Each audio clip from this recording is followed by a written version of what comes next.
What? What? Hello everyone, welcome to my balcony garden. Today I am transplanting my pre-sprouted ranunculus corms into their forever pots. This is the first time that I'm growing ranunculus at all. I've pre-sprouted these corms. I did that in January and I made a video all about it. I'm basically documenting my journey of growing ranunculus corms, and I hope by the end of it I'm going to get at least a few flowers. I'll link that video above if you're interested or if you're at that stage of growing your corms. But I have to say, I am absolutely delighted with how many viable corms I have. These ones have been through a lot, I tell you. Now we are in mid-March, and when you are planting out your ranunculus corms, if you're planting them into the open soil or even out into pots, you should technically wait until the last frost date has passed. So depending on where you live. But I really, really need to get them out of this basket that I sowed them into. This basket was definite pros and cons. I would say it was a slight fail because we have all this. I think this is a bulb basket, something like that. And there's lots of, openings here. So as I watered the plants or the corms, the soil also began to sort of slide out the side of it. So I don't know if I would use something like this in the future. We've not passed the frost date here, but I'm going to be planting them into the pots and then putting them into one of the greenhouses as well. So this is one of the pots I'm going to be using. Make sure that the pot is at least 20 to 25 centimeters deep. This is going to allow enough space for the roots to go down. And fill the pot with a good quality peat-free multi-purpose compost. I have also mixed in some horticultural grit. You can do that, use about 20% of it. Basically, use a very free draining soil. Something like a loam-based compost is also really good, because when we're dealing with any kind of corm or bulb, if they're sitting in water, oh my God, there's a spider. They're gonna rot, and we don't want that. Come on, spider, where are you, mate? Okay, so now it's time to remove them, and oh my God, I don't know how I'm gonna do this. Right, so I've got my stick, and I'm going to try and gently separate the corms from each other without disturbing the roots. And see, this is why I believe that this basket was a fail, because it's proving quite difficult. The problem is as well, they've been far too long in this container, but because the weather was so crazy, I just had to leave them in. And they've been in far too long. So yeah, once the roots start to show at the bottom, I think it's then time to plant them out. Well, let's gently.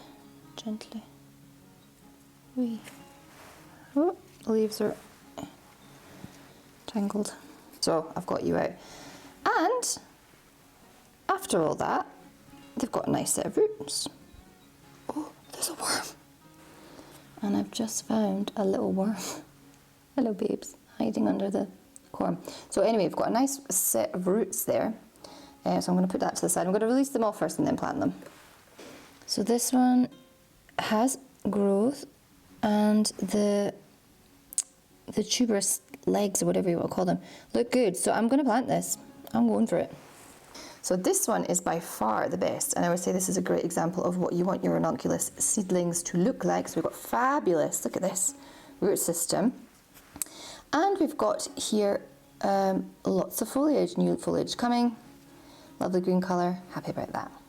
Now I'm just checking for any corms that got lost somehow, or no, they're all gone.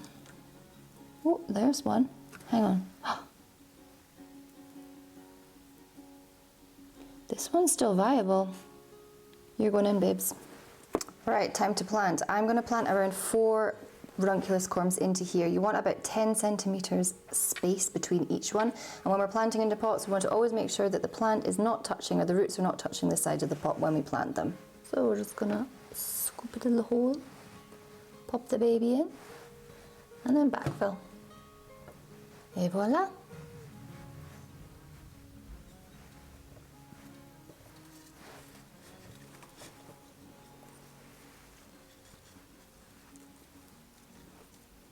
Make sure when you're planting that the corms are sitting just underneath the soil, and we want the foliage to also be free of soil. That's actually going to happen when we water them again. So that is how you transplant pre-sprouted ranunculus corms into their forever pots. And I have to say, I'm excited. They're looking good, they're looking nice and healthy. So now I'm going to put them onto the balcony and I'm going to give them a lovely big drink. I'm going to wash all the soil away here from the centre of the plants. And I will be putting them back into the mini DIY greenhouse because of the frost state. I just do not trust this weather at the moment. I'm going to place it in an area where it receives full sun to partial shade. And I think in a couple of weeks I'm going to start feeding them with a liquid fertiliser. I always use liquid fertilisers for pots, just to help support their growth and flowering. So now I'm going to get on and do the rest of the corms that I have. I have about 5 left over, and I will keep you updated with their progress. Thank you for watching. I hope you enjoyed the video. If you did and you would like to support the channel, subscribe. I'm sending you all of my good wishes, and I will see you in the next video. Goodbye.